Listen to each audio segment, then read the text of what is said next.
But fleshing out this framework, there are countless other forms of dhikr.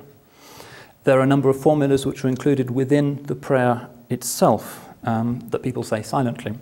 For instance, the Prophet taught that during the prostration, which is the culminating moment of the Muslim worship, the devotee should say, Subhana Rabbil A'la, glorified be my Lord the Most High. And there are a lot of other formulas that you say inside the prayer at each particular point of it.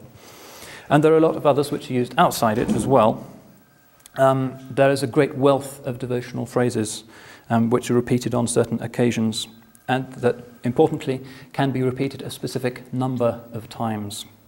For instance, in the hadith collection of Bukhari, we read that the Blessed Prophet said, "Whoever utters the words, 'There is no God but God, alone and without partner, His is the kingdom and His the praise, and He is powerful over all things,' 100 times in a day, he will receive the reward of liberating 10 people from slavery."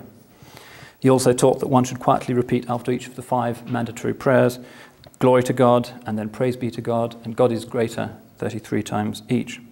And there are a number of other key formulas that you'll hear Muslims saying almost incessantly.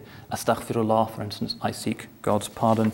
La hawla wa la quwwata illa billah, there's no power and no ability save in God, and so on. These coming from the Quran or from the Prophet.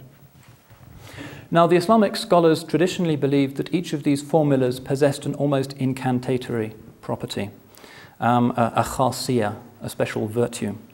Some of them, Muslims have traditionally believed, possess healing properties. Others can protect one from ill fortune or avarice. There are even some which we're told can protect one from magic. Still others can even protect one from the Antichrist.